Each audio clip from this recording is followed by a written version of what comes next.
This is Gary Atensi with CNTV, and today we're in Lakewood, Colorado. I am here at Firefly Autism. Since 2003, this nonprofit has been transforming the lives of children and families living with autism. I'm joined with Jesse and Ken. Thanks, guys, for joining us today. Let's start off a little bit about yourself, Jesse. Sure. You were formally educated right here in Denver, Metropolitan State University of Denver. Really a passion for giving back. Nonprofits, really community is important to you. Share with me a little bit how you got involved with this organization. So what I always tell people is I'm sort of like an accidental executive director, because that was not my intention when I joined Firefly Autism. I actually came on as the vice president of development to help create a development arm for the organization, because way back when they realized that there was an offset between what we could bill and the amount insurance companies were willing to pay. And so in order to make that equitable, they needed to raise donations. And so I came in that role, and about a year and a half later was put into the position of executive director, and I've not looked back since. That is excellent. Let me ask you, Ken, as Chief Operating Officer, basically been with the company, looking at 6 years here. Share with me a little bit about your passion of why you thought this was a great organization. Yeah, so they recruited me out of Florida in 2014. The organization was struggling with the direction it was going to take, clinically speaking, with some changes in the organization, changes in funding, changes in regulation. They wanted to take the direction of the organization in a different way, and so they recruited me out of Florida. I like to joke, it doesn't snow in Florida, so I was a little bit put aside with the what I call the white poison from the sky, the snow. So, but I fell in love with Denver, I fell in love with Colorado, and I absolutely fell in love with Firefly. The mission has always been at the forefront. They had some struggle in how to deploy and implement that mission, but they needed some expertise. I've been doing this for over 35 years, so I felt there was an alignment between my own personal and professional trajectory and that of Firefly's, and as Jesse just said, I haven't looked back. That is interesting. Let's start off, first of all, let's educate the viewers out there. I mean, autism is a disorder that is pretty complex. Why don't we define what autistic spectrum disorder actually is? So what I always tell folks is it's a neurological processing disorder. It's a different way of being. It's a different way of seeing the world, of being able to communicate. And one of the biggest focuses, number one, is to educate the public. When you've met a person with autism, you've met a single person with autism, because not one diagnosis is alike, not one, worldwide. And that's what makes autism such a puzzling piece for scientists, and as they do research to try and understand what autism is. But what I can tell you, and Ken can share with you, is that we know what works, and we have seen time and time again results that have changed not just the life of the child or of the individual, but the life of their entire universe. Because I always say, when you think about autism, it's not something that just impacts the person. It impacts everyone around that person, from their immediate family, extended family, friends, their entire universe. And so when you make a difference for them, you're touching the lives of so many others. That is amazing. I mean, with statistics out there like 1 in 54 that can be diagnosed, how important is early intervention in the success of the program? Well, very, very important. The diagnosis of autism has been around since 1943, when Leo Kanner first diagnosed and used the term autism. So it's evolved over the years. It used to be considered a mental health disorder, and for many, many, many years, people were not forthcoming to get diagnosis because they were being blamed. Parents were being blamed. At one point, there was what was called a refrigerator mom. So moms were being blamed for causing the autism in their children, which occurs 4 times more in boys than girls. So there's been a lot of misunderstanding over the years. In the 1960s, we started seeing the advent of the use of applied behavior analysis across different types of behavioral disorders. It took a while because of the predispositions and the misunderstanding about where the diagnosis came from that we started using it for children with autism. One thing that we do here at Firefly is we treat the entire spectrum, and we mean that not just the autism spectrum, but the spectrum of the human condition. So children as well as adults, boys, girls, and Jesse mentioned even we do a lot of parent training, so we refer to this as a continuum of care.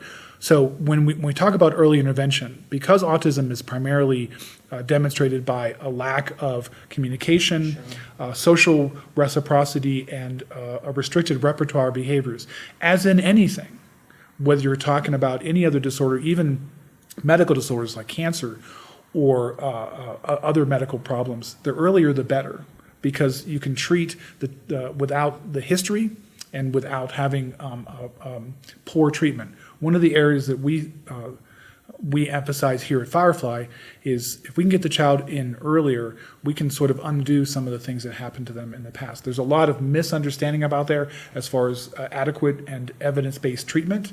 So some of the children we get have had poor treatment, and so the earlier we can get, the better we can, not just to ameliorate the issues that the child brings to us, but also sort of undo the problems that they had in the past. I mean, this is a disorder that requires work in many areas all at once. I mean, one of the therapies that is utilized here is that of the ABA, which is Applied Behavioral Analysis. Share with me a little bit about that. I mean, it's been around since the 60s. Has this evolved, and do you feel it's gotten better? Yes, and I'm a board-certified behavior analyst, so I can speak to this. I've been at BCBA since 1989. Before some of our staff have even been alive. So been seen an evolution of it. It's actually been around since the 1900s in different formats, but B.F. Skinner sort of took it to the next level in the 1950s. But in the 1960s, it started to be more towards applied rather than in laboratories and universities. Basically, it's in a nutshell, it's identifying in the individualized and customized manner why the individual engages in the problem behaviors they do, why they're having the learning challenges that they do, and customizing it to the individual by rearranging the environment in a way that produces the behavior that you want and eliminates the behaviors that you don't want. So, for example, we identify what we call the function of a problem behavior. So if I'm engaging in tantrums because I can't speak, and so if I engage in a tantrum and you provide attention to me when I engage in that tantrum and I make that connection, since I can't speak, my tantrum acts in the way that I would normally communicate. So it's how I communicate to people. Rather than saying, hey, leave me alone, or hey, I want attention, I'm using my behavior to do that. So what we would do, and then once we've identified that, is we would then teach the individual how to better communicate and making sure that that tantrum doesn't then gain attention. So one of the things that we do here at Firefly is we really emphasize supporting our staff and having highly qualified trained staff. So our staff, many of them have master's degrees, most and all of them have bachelor's degrees, and we really emphasize high value training for them so that they can implement those strategies customized to those individual children. That's interesting. I mean, you provide services not only home-based, but also center-based. Let's start off with the home-based. Why is that a critical component? And tell me what happens in the home. So we have an amazing team under the guidance of Dr. Amanda Kelly of therapists, professionals that go into the home and work one-on-one with a kid. But what's so amazing about home-based is that not only are they working with the child, they're working with the family in the unit so that the family can walk away with golden nuggets that will support them after the therapist has left the environment. Home-based is an area that we have now expanded due to the pandemic. We've gone into the telehealth. And what's so amazing about the telehealth model that this team has created, number one, they don't do anything without the research and the data to back up to ensure the safety, to ensure the integrity of the treatment, and to ensure that the child is going to have maximum success, right? But the cool thing about Firefly is that because of the research and the data, now we're implementing for rural communities across Colorado. So when you look at at how Firefly continues to evolve. I've seen an amazing evolution in just the 6.5 years I've been with the organization. We continue to transform. We continue to get better, and Home-Based is one of those programs that has just flourished under the direction of course, Ken as our Chief Operating Officer, but also under the guidance and direction of Dr. Amanda Kelly, who leads that particular program. So it's amazing to watch. And these are kids that don't necessarily come to Firefly, but need that extra support. They might be in preschool, they might be in a school district, or they might be grown-ups in the 60s and 70s that just need that support. That is interesting. I mean, not only is it exciting, like you say, to watch it all evolve like that, but actually not only just watching the individual, but the parents. I mean, you're really empowering these parents. I mean, the parent involvement has to be a key factor in the success of overall. Is that something that is really emphasized?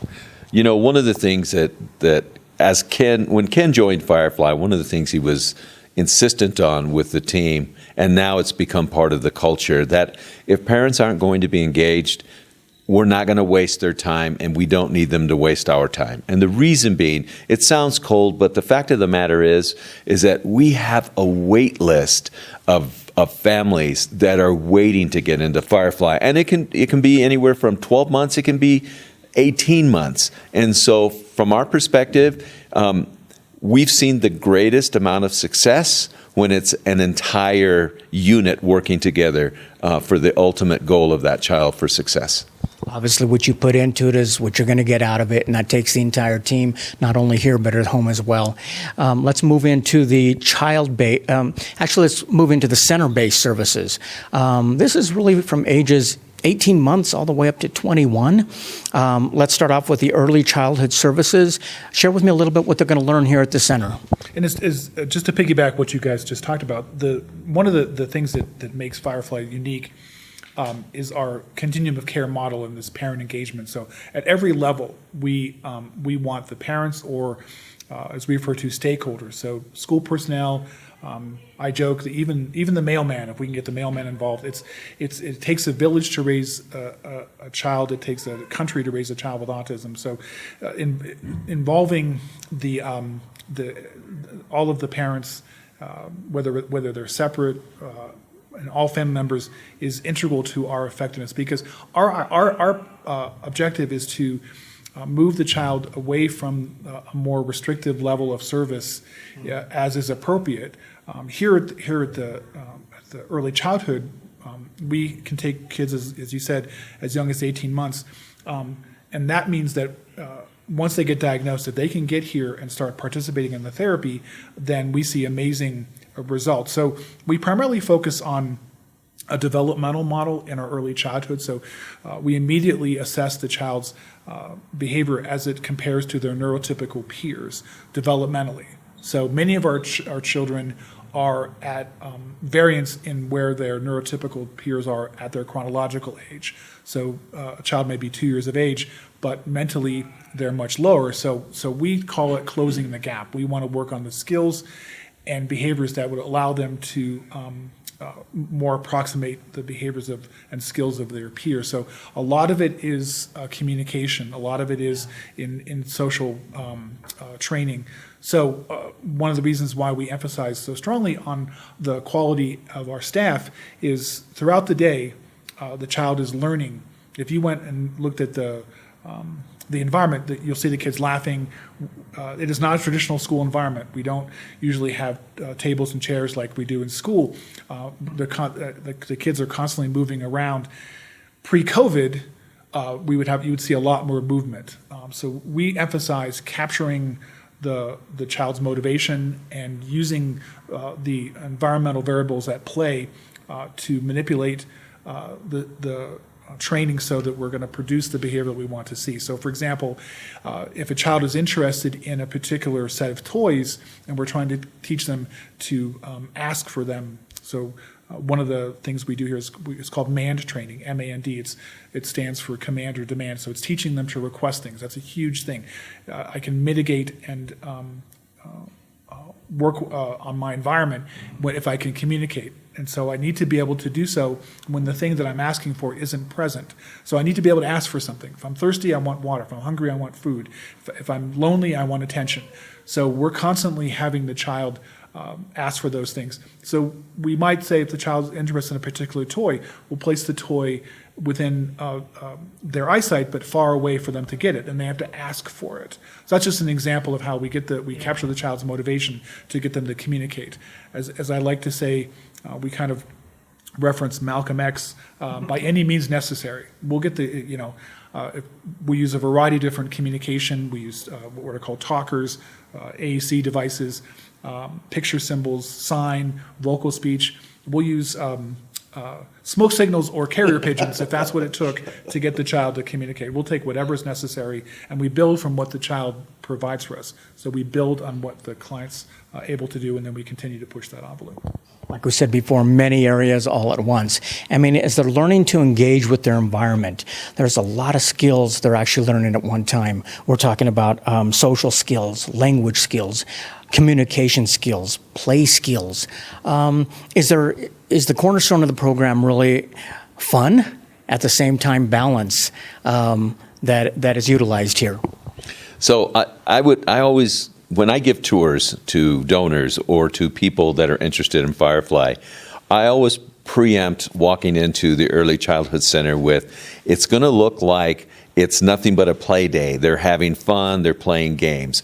But understand that every move those children are making is very intentional, and it's set up by their therapist because they're working on a variety of issues. It could be motor skills, it could be communication, it could be the ability to identify.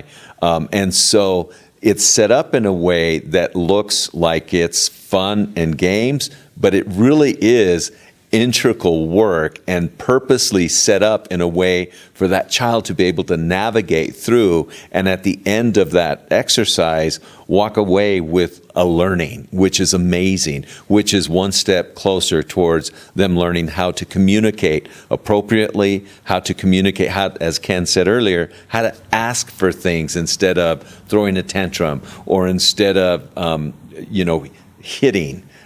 So they learn. It's fascinating to watch. It really is. I mean, at a glance, it's simple and it's friendly for the child, but it's very complex what's going on behind the scenes. I mean, it's amazing. This is done in a classroom format, but it's also done one-on-one. How are the professionals picked out? He had mentioned master's degrees. Is there certifications or a little bit of all the above? Well, and we sort of take the mountain to Mohammed. So, wherever the child best learns, we capture that motivation. One of the reasons why we're highly successful is that, unlike traditional school environments, most people remember being in school and they may not have liked it because it was a one-size-fits-all. The square peg had to fit the round hole. We don't believe in holes or square pegs. We customize everything to the child. So everything is about capturing that child's motivation. One of the reasons why you see it looks like fun is because it should be. The research is abundantly clear. People learn better when they're enjoying what they're doing.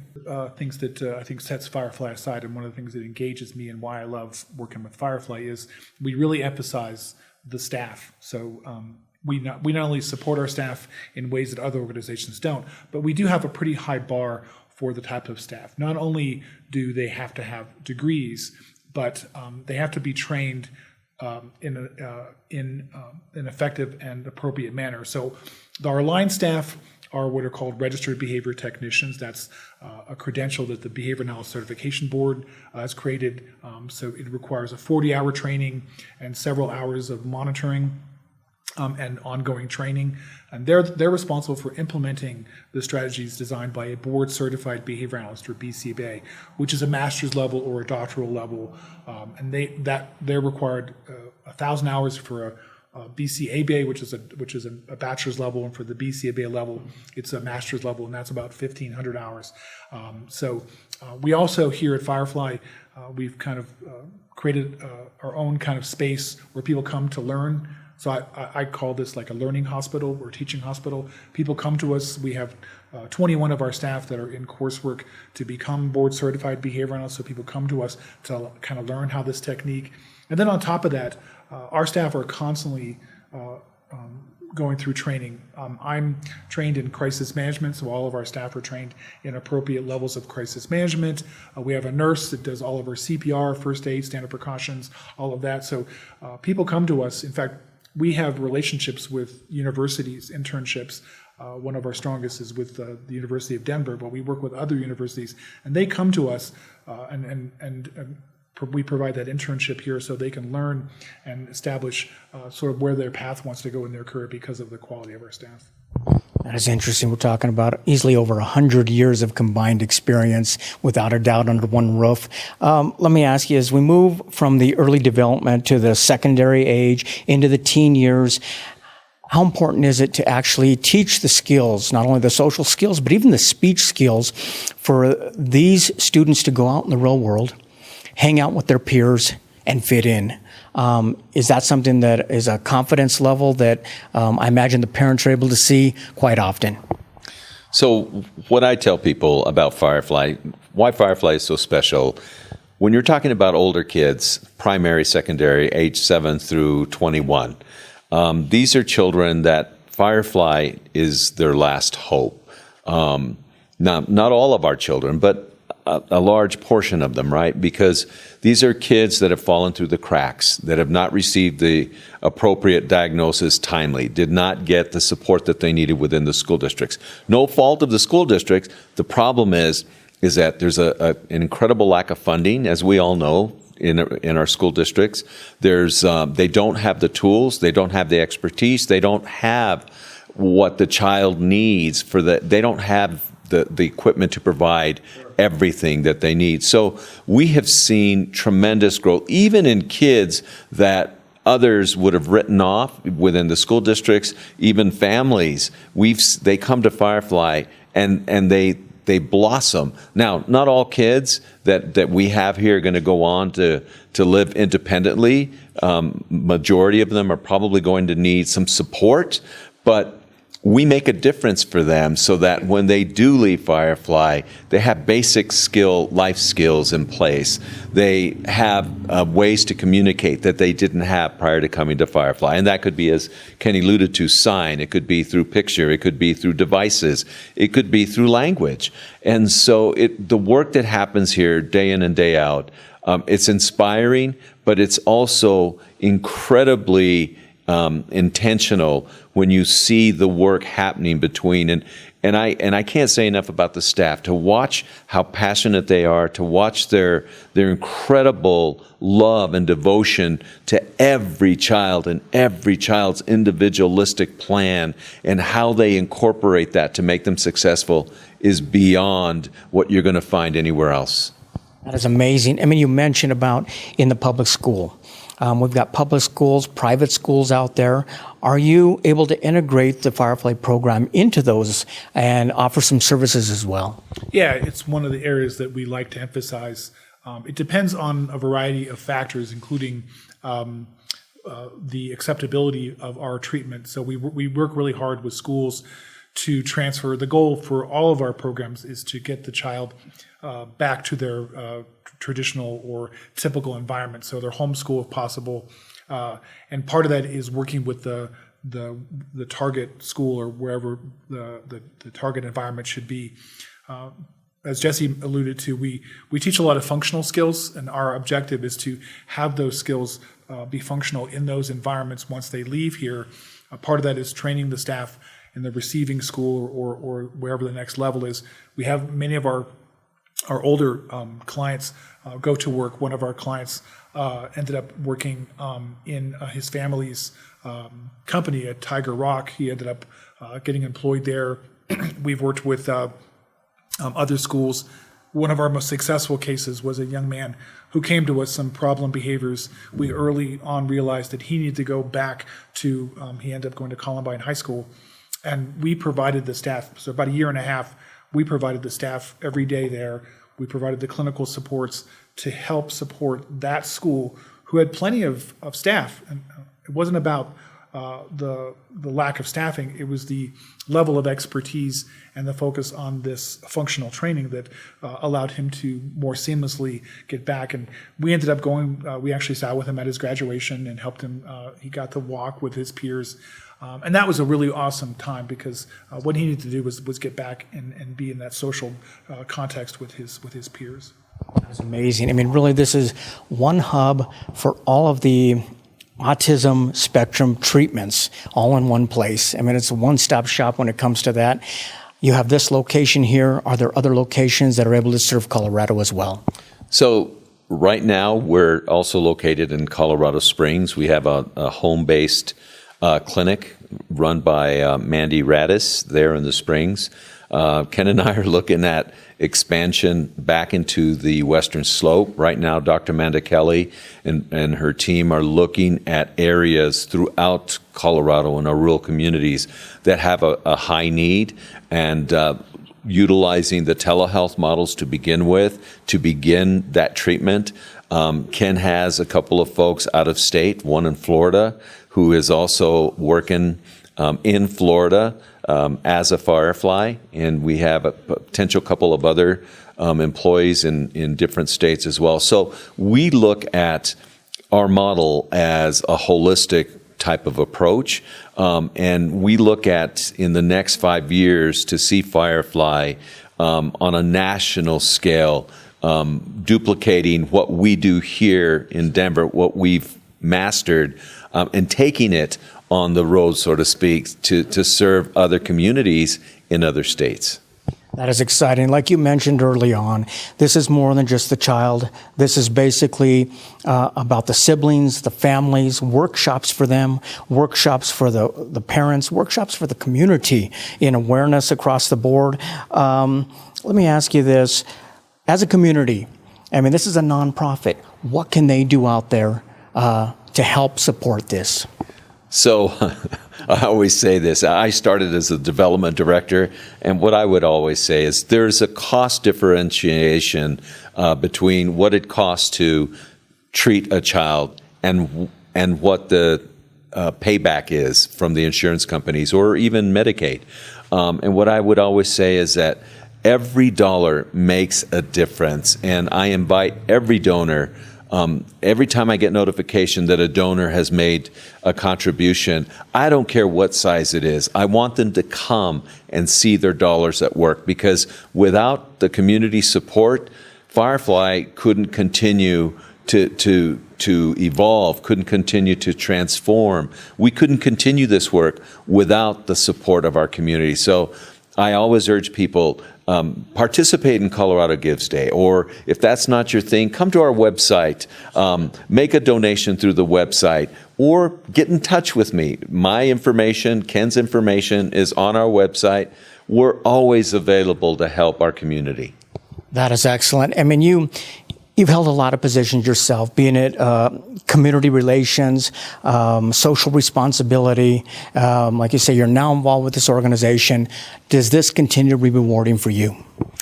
I'll tell you what, I have not had a job in my entire life and in my entire 60 years that I can say that every day I go home, I can put my head down on the pillow and feel good that I am really doing the work that needs to get done to make a difference in people's lives. That is interesting. Ken, I'll end with you. Obviously, this is something near and dear to your heart. You bring years of experience across multi-states. Probably pretty excited to see this thing venture out. Share with me, if someone has a child out there and they're struggling with it, what would you tell them? I would say, first of all, there's hope. You mentioned a few minutes ago about supporting the organization. In addition to dollars and donations, one of the ways that families can support Firefly is to advocate for effective and evidence-based treatment. There are a lot of what I call snake oil salesmen out there that try to gain money from parents, and because we still don't know what causes autism. So there are disreputable people out there that are constantly pulling at the dollars for for parents to want these magic treatments. So the one thing I would say is that there's hope, but parents, especially for those that have autism, have to become advocates for their children and articulate that with school districts, with their community center boards here in Colorado, as well as advocating effective and evidence-based treatment with the providers. There are still a number of providers out there that provide less than quality services, and the child comes to damage. We, every day, have to work with individuals here at Firefly and undoing some of the damage that was done by poor quality providers. So educate yourselves and learn about what our quality providers. One of the things we do here at Firefly is we early on, Jesse and I decided that it wasn't about us. So we partner with other organizations, advocate groups. Oftentimes we don't serve the child, but we help them get services by someone else, because we see our mission is not just about Firefly, it's about helping children. That is amazing. Viewers, let's take a look at the bottom of the screen right there. What you're going to see is their website. First of all, on the website, learn more about the mission of this organization. An organization that began basically back in 2003. They're now able to serve southern Colorado, here in Denver Metro, basically looking at the western slope, who knows, up north. This could be a program that will go across the nation, helping you as a parent. Maybe you have someone out there who is struggling, a child, you're not even sure if it is autism. They have diagnosis that they can help you with, diagnostic services they can provide as well. And like basically Ken said, understanding that there is hope, but understand that it is your piece of the success is getting involved and making sure that you're engaged with your child as well. Once again, that is Firefly Autism, helping them discover the world and helping the world discover them. This is Gary Atensi with CNTV, and if you don't know, now you know.